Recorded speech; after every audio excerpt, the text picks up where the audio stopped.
আজি আমি উপস্থিত আছোঁ দক্ষিণ কামৰূপৰ বকৰ অন্তৰ্গত কালিয়াবৰী গাঁৱত আৰু এই কালিয়াবৰী গাঁৱৰে সুযোগ্য সন্তান গোলাপ ৰাভা ইতিমধ্যে এইটো বৰ্ষতে mister universe mister Asia mister world খিতাপ জয় কৰি আমাৰ সমগ্ৰ দক্ষিণ কামৰূপ ভাৰত তথা অসমলৈ খ্যাতি গৌৰৱ কঢ়িয়াই আনিছে।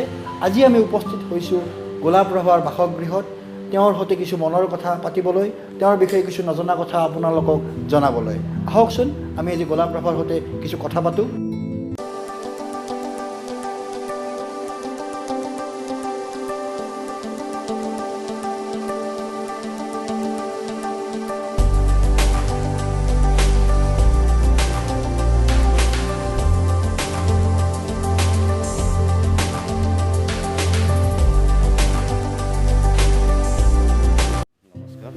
আপোনাক আজি অনুষ্ঠানলৈ আমি স্বাগতম জনাইছোঁ।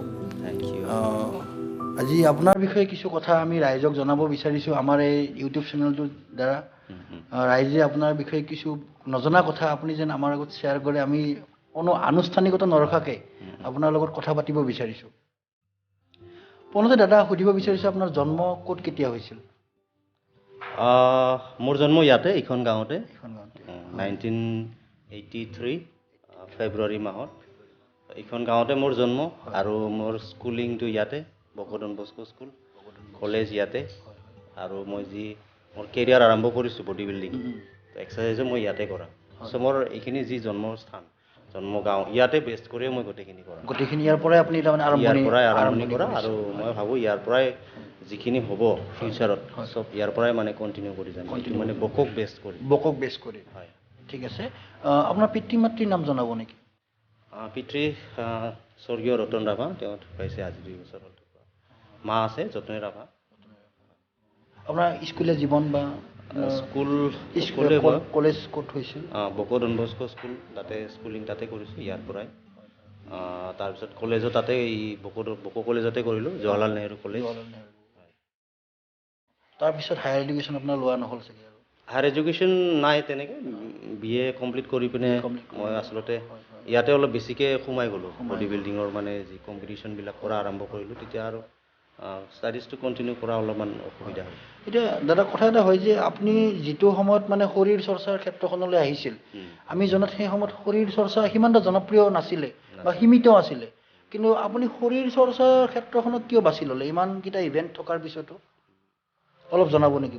আচলতে মই একেবাৰে সৰুতে মাৰ্চেল আৰ্ট কৰিছিলোঁ। মাৰ্চেল আৰ্ট কৰি পিনে তাৰপিছত পিতাৰ সপোন আছিল ডক্টৰ বনোৱাৰ কাৰণে। তো ডক্টৰ পঢ়াটো মই ভাল আছিলোঁ, পঢ়াটো বেয়া নহয়। তো মেট্ৰিকৰ পিছত মানে আচলতে এইখন গাঁও বহুত পিছপৰা, এতিয়াতো বহুতখিনি মানুহখিনি বহুত ইনফৰ্মেশ্যন আছে। তো সেইখিনি সময়ত আৰু বহুত বেছি পিছপৰা আছিল। আমি মানে বহুত বেয়া দিন দেখা পাইছোঁ। এনেকুৱা মানে গাঁওখনৰ অৱস্থা এনেকুৱা আছিল, কাম চাম নাই মানুহবিলাকৰ, খেতি কৰে। খেতিততো ইমান সেনেকুৱা মাটিও নাই মানুহৰ, তো ধান বিক্ৰী কৰি কেতিয়াবা খায়। তো আমাৰ আৰু খেতি মাটিও নাছিল। তো আমাৰ এনেকুৱা দিন গৈছে যে এসাঁজ খালে মানে পিছদিনা শুকাই থাকিব লাগে, তেনেকুৱা দিন গৈছে। চ' আমি বহুত পিছপৰা এখন গাঁৱৰ পৰা মানে আহা।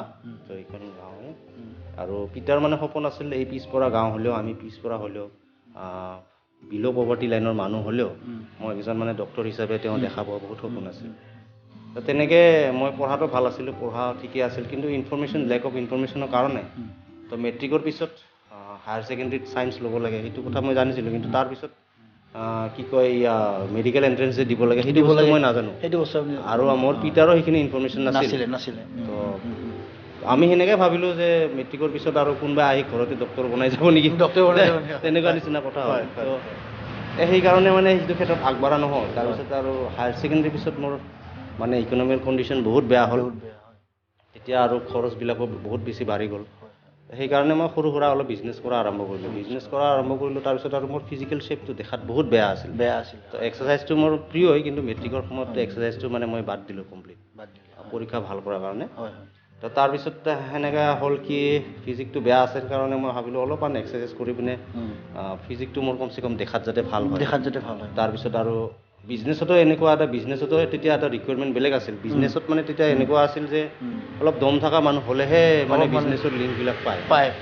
তেনেকুৱা আছিল মোৰ। আৰু শ্বেপটো বেয়া আছিল বুলি ক'লে সেইকাৰণে মই এক্সাৰচাইজ কৰা আৰম্ভ কৰিলোঁ। আৰু মই বডি বিল্ডিঙত সোমাই গ'লোঁ বডি বিল্ডিং আচলতে তেনেকুৱা কি মোৰ তেতিয়া ইমানে এটা ইনফৰমেশ্যন নাই মই এটা কাৰণতে বডি বিল্ডিং কৰিলোঁ যে মোৰ ফিজিকেল শ্বেপটো ভাল হয় মানুহৰ লগত যাতে মই পাত্তা পাওঁ সেইবিলাকেই আৰু তাৰপিছত বডি বিল্ডিঙত আস্তে আস্তে সোমাই গ'লোঁ বডি বিল্ডিং ফিউচাৰ নাই চবেই কৈ থাকে তাৰপিছত বহুতখিনি সোমাই যোৱাৰ পিছত সোমাই যাই থাকিলোঁ তাৰপিছত মানুহবিলাকৰ কিছুমান ৰুমাৰ্ছ স্প্ৰেড হৈ আছিল বডি বিল্ডিঙৰ ওপৰত কিছুমানে বহুত মানে মিছকনচেপ্ট আছিল বডি বিল্ডিঙৰ ওপৰত সিহঁতে কৈছিল বডি বিল্ডিং কৰিলে মানুহজনৰ বেবী নহয় কিছুমানে কয় হাইটটো নাহে আৰু কিছুমানে কয় কি বহুত এগ্ৰেছিভ হয় ইমোশ্যনবিলাক নোহোৱা হৈ যায় তাৰপিছত আৰু কয় কি হেৰি ব্ৰেইনটো ডাল হৈ যায় তো মই যেতিয়া বডি বিল্ডিঙত বেছিকৈ সোমোৱা আৰম্ভ কৰিলোঁ তেতিয়া মই ভাবিলোঁ এই গোটেইকেইটা যি মানে মানুহৰ মিছকনচেপ্ট আছে বডি বিল্ডিঙৰ ওপৰত যিখিনি মানে মানুহে ভাবি থৈছে মই ভাবিলোঁ এইখিনি মানে মানুহৰ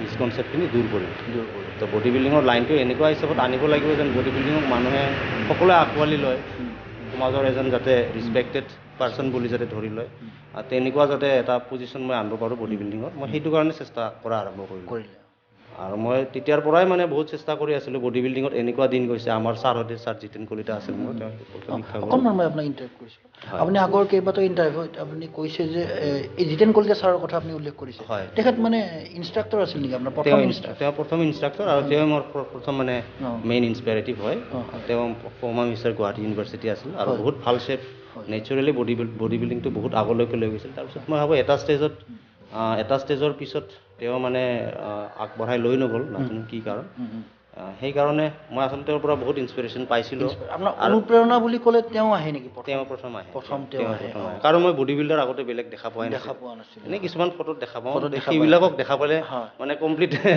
এটা বেলেগ পিকচাৰ আহি সিহঁতক দেখাটো বেয়া দেখা পায় মুখ চুখবিলাক তো মই মানে সিটো পজিশ্যনলৈকে মই ভবা নাছিলোঁ সিটো পজিশ্যনতো বহুত বেয়া দেখা পায় মানুহ তো মই ভাবিছিলোঁ জাষ্ট মানে এটা ছাৰৰ নিচিনা এটা হ'লে হৈ যাব আৰু সেনেকৈ মানে আগবাঢ়ি গ'লোঁ ছাৰে আচলতে ফাৰ্ষ্ট যে মোৰ হেৰি যিজনে মোক মানে ফ'ৰ্চ কৰি কম্পিটিশ্যনত নামাই দিলে তো কম্পিটিশ্যন কৰা মোৰ কোনো মতলব নাছিল কম্পিটিশ্যনত নামাই দিয়াৰ পিছত তাৰপিছত মই কিছুমান বডি পাৰ্ট আমাৰ আচলতে বডি বিল্ডিংটো হ'ল কম্পিটিশ্যন কৰিলে চব বডি পাৰ্টক মানে ইকুৱেলি ইম্পৰ্টেঞ্চ দিব লাগে চব এক্সাৰচাইজ কিছুমান বডি পাৰ্টক মই গুৰুত্ব দিয়া নাছিলোঁ তেতিয়া ধৰক এই লেগছবিলাক যিমান মানে লেগছটো মানে চবচে মানে প্ৰাইমাৰী ইম্পৰ্টেঞ্চ লেগছটোকে দিব লাগে আমাৰ মই সেইটো আমি দিয়া নাছিলোঁ ভাবি লং পেণ্ট পিন্ধি এতিয়া হাত চাতবিলাক অলপ ডাঙৰ হ'লে বাইক চাইক চলত ভাল দেখে তো মানুহবিলাকে আৰু তেতিয়া ইম্প্ৰেছ হয় ল'ৰাবিলাকে কয় বডি এক্সাৰচাইজ কৰি আছে নেকি তেনেকুৱা তো সেইকাৰণে মই সেইবিলাক ইম্পৰ্টেঞ্চ দিয়া নাছিলোঁ যেতিয়া কম্পিটিশ্যন কৰিলোঁ তেতিয়া দেখাবলৈ ইমান ধুনীয়া এটা আৰ্ট বডি বিল্ডিঙৰ যিটো কনচেপ্ট মোৰ মনতো কিছুমান মিছকনচেপ্ট আছে সেইবিলাকো দূৰ হ'ল তো মই চালোঁ এইটোতো বহুত ভাল প্ৰফেশ্যন বহুত এটা আৰ্ট তাৰপিছত সেনেকৈ মই গোটেই মানে বডি বিল্ডিংটো মানে এটা প্ৰফেশ্যনেল এজন বডি বিল্ডাৰে যেনেকৈ এক্সাৰচাইজ কৰে যেনেকুৱা ধৰণৰ ডায়েট চিডিউল মিলাই তেনেকৈ ধৰণৰ মই মানে এই কৰা ষ্টাৰ্ট কৰি দিলোঁ মই আপোনাক সুধিব বিচাৰিছোঁ যে এটা কথা এই যে বডি বিল্ডিঙৰ লগত মানুহে কয় যে এটা মানে প্ৰপাৰ ডায়েট এটা লাগে মানে সুষম খাদ্য যিটো আমি কওঁ অসমীয়াত মানে সুষম খাদ্য অতিকে প্ৰয়োজন এতিয়া প্ৰশ্নটো হয় যে মানে যিকোনো নিম্ন মধ্যবিত্ত বা মধ্যবিত্তৰ সন্তানে যদিহে বডি বিল্ডিঙক এটা আপোনাৰ কেৰিয়াৰ বা প্ৰফেশ্যন হিচাপে ল'ব বিচাৰে তেতিয়াহ'লে এই মানে আপোনাৰ দাৰিদ্ৰতা বা পভাৰ্টিয়ে কিছু মানে বাধা হ'ব পাৰে নেকি এইটো আচলতে মানুহখিনিৰ কৈছোঁ নহয় মানুহখিনিৰ মিছকনচেপ্ট বহুত আছে আৰু তাৰে মানে এটা মানে কি কয় লাইফ এক্সাম্পল হ'ল মইয়ে তো মইতো নিজে কৈছে মই বিল' পভাৰ্টি